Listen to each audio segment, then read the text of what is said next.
bandiraɓe sehlaɓe heɗotoɓe radio Juillet sare jamhire mon hande ko ñalawma altine hawri ko jeetati lewru juillet hitande ujunnaji ɗiɗi e nogas e nayyi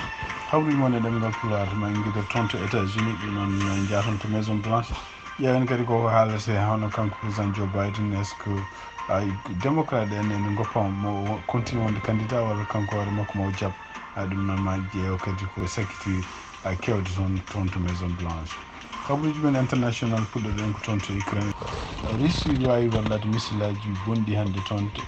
to hôpital mo mbiyata hôpital ɓuurɗo mawnude ko taw ko sawruɓe sukaɓe yimɓe heɓe maayi hen. Kabaruji men international manahen toon to Nigéria boto mbannogo toon to Abuja ɗum noon ko fedde wiyetende CEDEAO ɓe kalfini hono kanko Bachir Diomaye Faye mission pour wawde ñagade hono leyɗele koye Burkina Faso, Niger e Mali beele ne garta CEDEAO. ɗum woni titluji men ɓuuri mawnude oɗo joni on mangare detuji muɗum joni joni.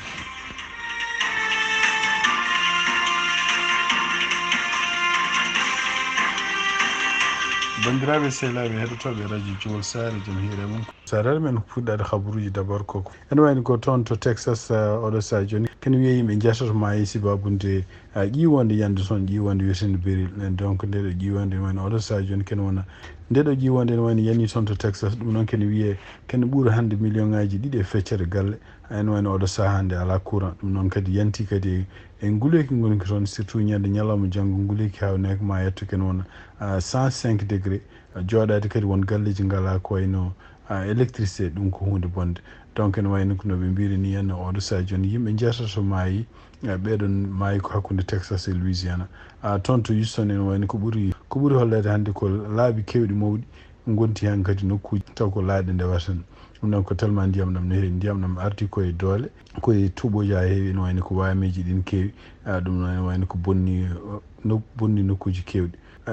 ene ɗamina balɗe garoje kadi ndeɗo ƴiwonde wiyetende béril mati kadi ma yaha toon to banggue funnague Texas caggal mum yaha toon to banggue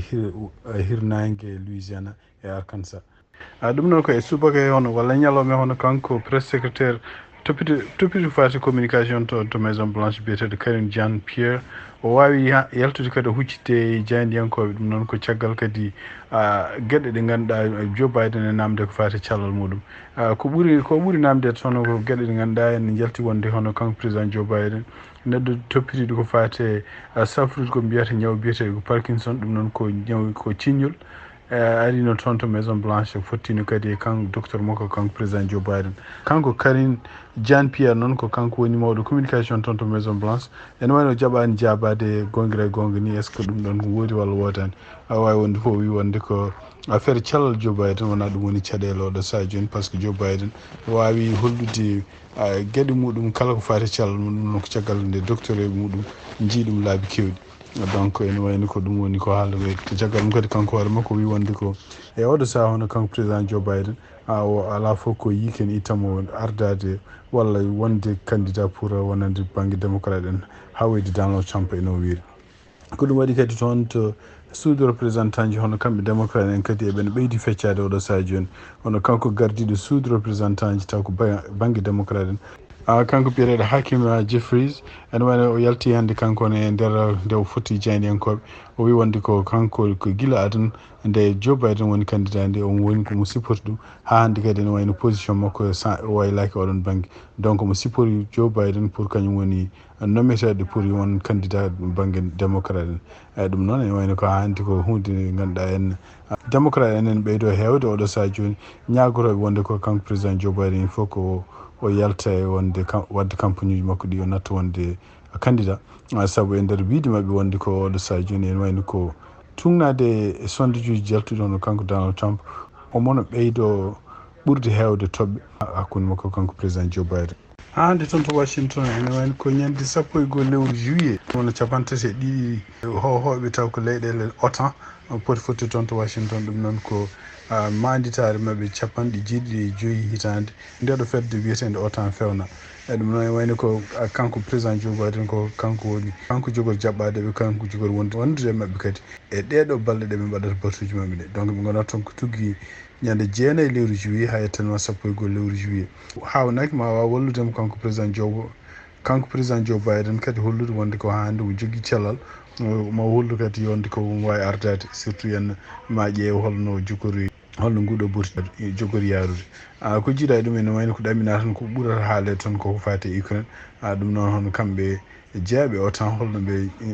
hol jaabo wolɓe poti jogade joni surtout yen ko tawde kadi ƴewte holno Ukraine holno natirta o tan siftin ɗon tan hono kanko gardiɗo leydi Hungary ene wayno o yehino toon to Ukraine kono ene wayno ko kanko hoore makko ko neɗɗo mo ganduɗa en Ukraine o yiiɗa en no fewi Ukraine naata e o tan kanko hoore makko kadi o yehino ñande aljumande henna toon to Russie to Moscou ɗum noon kadi ko hunde nde welani yimɓe o tan he welani kadi communauté européenne ko wawi wonde fof kanko ko neɗɗo sehil Putin kadi kanko hoore makko leydi makko jogori ardade communauté européenne tawi ko tour mabɓe habruji men international ko toon to Ukraine e ñalawma he hono kamɓe Russie ɓe mbawi neldude missile aji bonɗi ɗum noon yande hôpital mawɗo tago hôpital kadi ɗum ganduɗa ko sukaɓe caftano e oɗo saha joni ene wayno ko haaɗo kalten ɗo yimɓeɓe nene continue yaltinde yimɓe mayɓe walla yimɓe gañiɓe wonɓe oɗon hôpital ɗum noon kadi e tugnade kadi habruji gumiɗo toon ko ene wayno ko oɗon hôpital ɓuuri wonde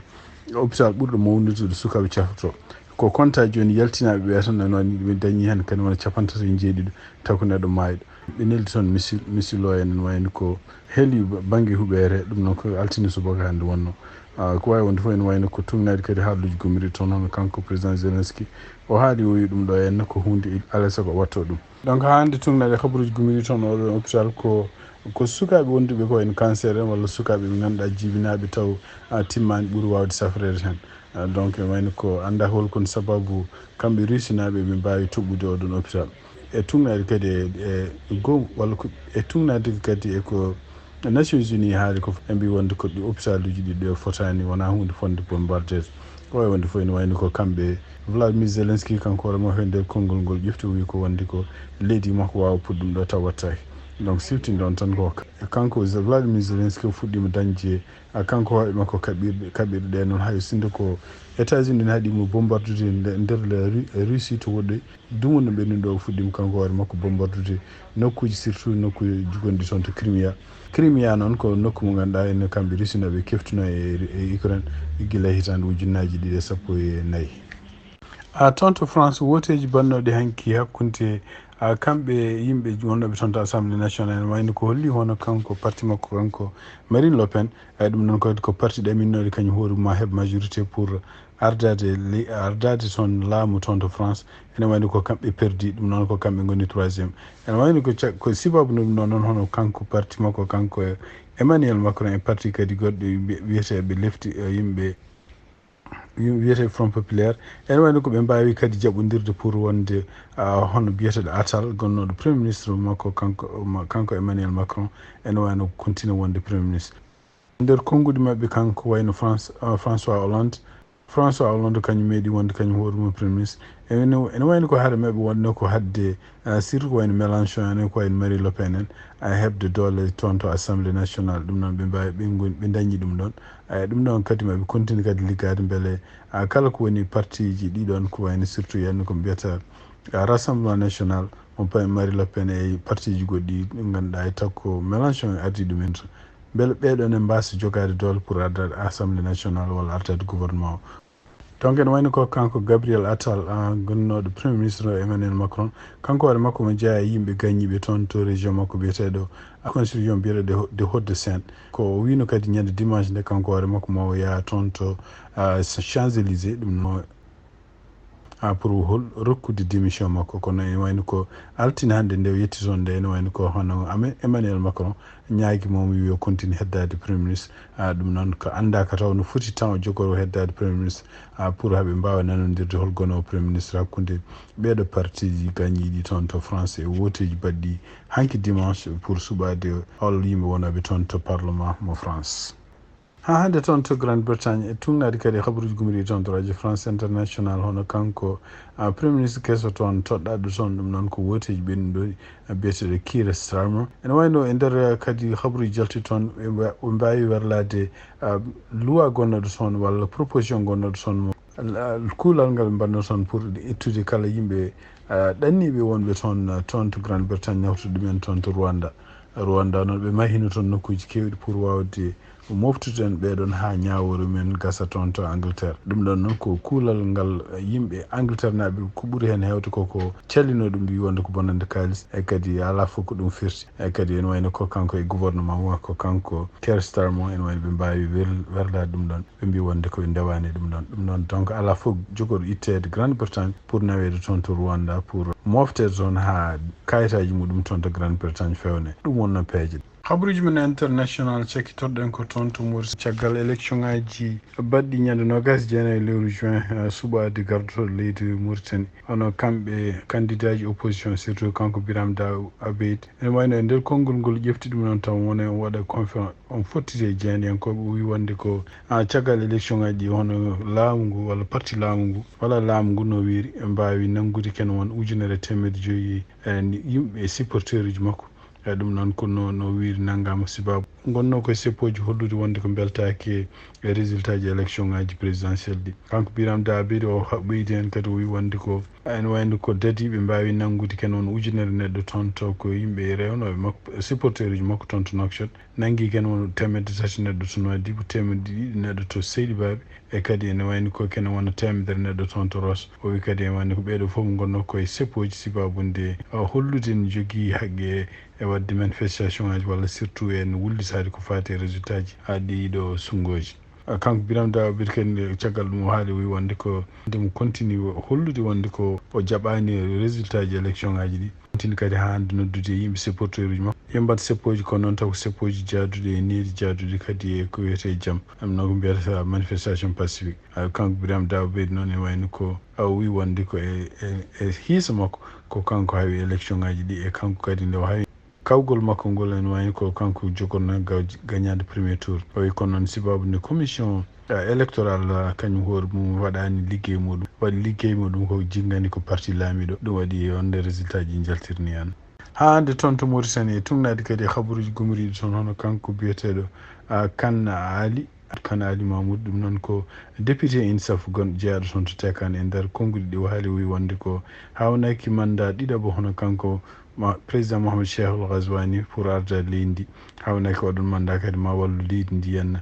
fewnide gueɗe kewɗe o haali hen o wi wonde ko caɗele godanoɗe ko caɗele ko fati hen liggueyaji caɗele ko fati hen gurdam e surtout gurdam ɗon kadi o wi koye mandat gaddanowo Ghazouani hawri koye covid hawri kadi koye guerre Ukraine Russie no fuɗɗi o wi ɗum noon e wayno ko mandat ɗiɗaɓo sibabude hawnaki maɓe puɗɗo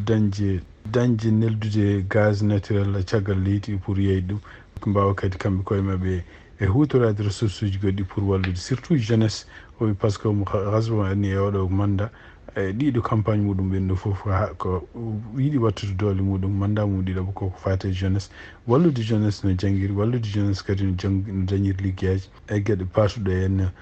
kadi ko wallude leydi ndi ha daña ko mbiyata justice sociale ɗum noon ko potal kadi ko fate henna guila e ñawoje e gueɗe mbaɗ noon e kadi wallude kadi leydi ndi e kala jeeyaɗo leydi he kadi ko mbiyata inclusivité ɗum noon ko kala ko daña hen ko yimɓe fof tan poti hen e jeyandenkoɓe kadi nde namdimo kanko Ali Kane mbi wonde ko hawnaki Ghazouani ene ɗamina so a ƴefti laamu kadi mandat mum ɗiɗaɓa ɗum noon ko partir de août hawnaki kañuma ar kadi wiya sammina assemblée nationale o e wiya kadi woteji législative et local yumbat e jabol makko noon kanko monsieur Ali Kane o wi d' abord ko yimɓe yo paam woteji kala ko wiyete woteji législative suɓade ɗum noon ko wayno maire uji ko wayno député ji ɗum ko hunde ko kalis ha wayno leydi donc ene wayno ko oɗon kalis no foti hutorede pour wawde wallude leydi e gueɗe goɗɗe ɓurɗe wonde priorité o sikkani so tawi Ghazouani ene sammina assemblée nationale par ce que o famani o tinani so tawi crise ko mbiyata crise politique walla crise koɓe mbiyata institutionnel eyyi ɗum noon e konngol makko donc yiyani holko woni sababu yimɓe ɗamino hono Ghazouani so ari mandat mum ɗiɗaɓo ma samminna assemblée nationale toon to Nigéria ɗum noon ko capital maɓɓe Abuja hono kanko président Diomaye Faye gardiɗo leydi Sénégal ene wayno ko kanko toɗɗa oɗo saha joni kalfinaɗo mission pour wawde tefoyde ɗeɗo leyɗele tati hono Burkina Faso Mali e Niger pour beele ne garta CEDEAO siftinto on tan ko ɗeɗo leyɗele tati kañum koyno mbaɗino batumen gadangu pour fedde nde ɓe mbiyata nde ɓe guinniri oɗo saha joni walla ko mbiyata alliance état du sahel ɗum noon e wonde ko kamɓe ɗiɗo président tati ɓe ndendino toon to ñaame balɗe ɓennuɗo ɗum ko guila ñande samedi dimanche wani kadi ko ñanden woni goho maɓɓe batu maɓɓe wadde ɗum toon ko ñanden kadi ɓe ciññini kayitaji pour widde sosde ndeɗo fedde ɗum noon ene wayno ko kanko Diomaye Faye guila nde o heeɓi laamu nde e voyage uji e ɗanle makko gadano o yehino toon to Mali o yehino toon to Burkina Faso ɗum noon ko yidde wawde haaldude ardiɓe ɗeɗo leyɗele pour beele jamne dañe toon to banggue sahel surtout leyɗe leyɗele kadi beele ne garta CEDEAO ɗeɗo leyɗele noon e wayno ko leyɗele ɗe ganduɗa badɗe kudditaji koko militaire uji laami toon oɗo saaha joni ko sakkiti kuddita ko toon to Niger noon kamɓe Niger e nder lewru juin hitande ujunnaje ɗiɗi e nogas tati ko nden ɓe cammini laaminoɗo toon hono biyeteɗo Mouhamadou Bazoum ene wayno Mouhamadou Bazoum hande ko cokaɗo toon to Niger eyyi ɗum noon ene wayno ko ɓe mbawino dañde caɗele hakkude mabɓe CEDEAO ha CEDEAO ni fewjino wonde kene yana e mabɓe kamɓe Niger pour artirde Mouhamadou Bazoum e laamu wawi wonde fof ene wayno oɗo saaha joni e batu mabɓe mbaddugu to Abuja kamɓe CEDEAO ene wawi ɓe dokki ɓe kalfini hono Bachir Diomaye Faye mission pour yo ƴeew beele ne tefa wonde kamɓe ɗeɗo leyɗele tati beele ɓe garta CEDEAO walla kam jamne dañe toon kaldigal walla nannodiral bawgal wonde foof beele ɗum no wawa wonde siftindon tan ko ɗeɗo leyɗele tati ene wayno ko non seulement ɓe jalta CEDEAO mais ne wayno ko hannde no ɓe mbiri ni e wiide mabɓe CEDEAO way kono France jonde muɗum e Afrique ni donc guila ɓe jalti CEDEAO ko nden kamɓe kam foof ɓe taaƴi jokkodiral mabɓe hakkude mabɓe France e hakkude mabɓe États-Unis e hakkude mabɓe ni e leyɗele Europe ɗum noon e wiide mabɓe ko ɗeɗo leyɗele fof ko leyɗele colonisé ɓe kañumen dahiɓe ene wayno kadi jokkodiral gongal hakkude mabɓe ene wayno ko wona jokkodiral nafgal Afrique bandiraɓe sehilaɓe heɗotoɓe radio Jumo Sar ko ɗi kabaruji min jogonno on hannde ɗemgal Pulaar ɗum noon yen mbaal jaam ha janggo kadi so Allah jaaɓi on jarama.